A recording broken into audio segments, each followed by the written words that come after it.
God created a perfect world. That's easy.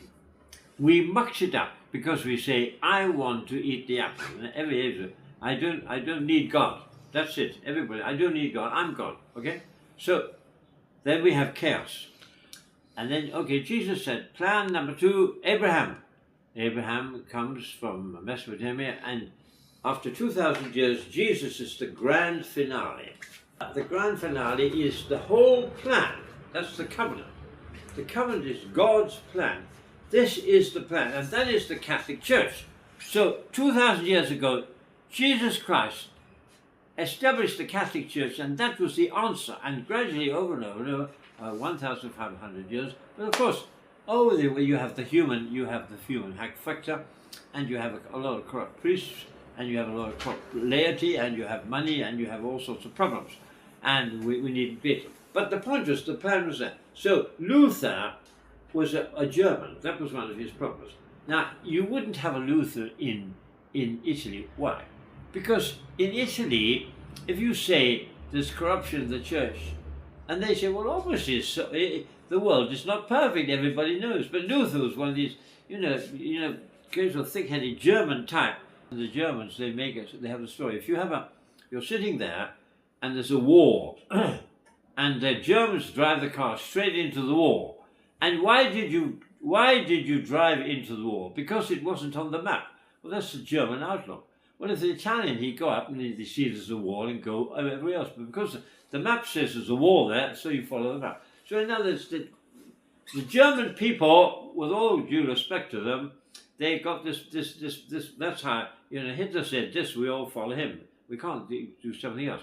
If you at the end of the Second World War, if you were in North Africa, you had one Englishman find, okay, you Italians, put up your hands. Everybody put up their hands. And, well, we don't want to fight. But the Germans and English, oh, we want to fight. We have a good fight. It's just stupid. So we'll just state again. If you go now, I have been in Taiwan for 55 years. I remember I was in London before I came here for some time. I was in London for about 4 years.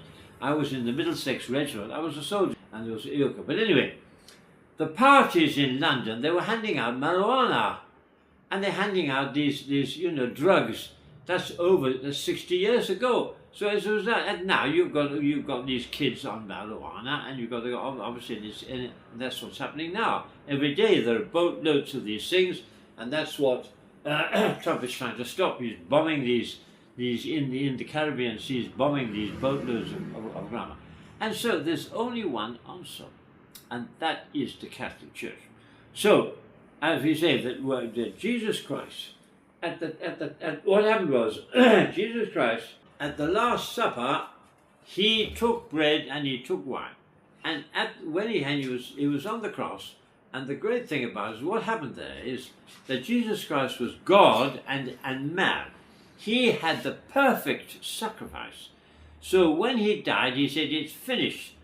The sky went black, and the whole thing, this was the Big Bang. And that was the Big Bang, was Jesus Christ, the Catholic Church, and the Holy Spirit came down, 50 days later, and the whole Catholic Church went out through the whole world, and that's why I'm here in Taiwan after 2,000 years. I'm trying to get this message over. Well, of course, it's a bit difficult because a lot of people can't understand my Chinese. But anyway, so that's the problem. The youth in England, the youth in Taiwan, it's more or less the same thing. They've lost the track. There's no map. There's no truth. They asked Jesus, are you the King of the Jews? He said, yes, I am. I have come to give witness to the truth. There's no truth unless you believe in Jesus and believe in the Catholic Church. Where is the truth? There's no truth. We all know. Turn on the wires, turn on your handphones. Who knows what's coming out is true or not? Nobody knows. So there's only one truth. Christ had his church. Join up, baptized tomorrow.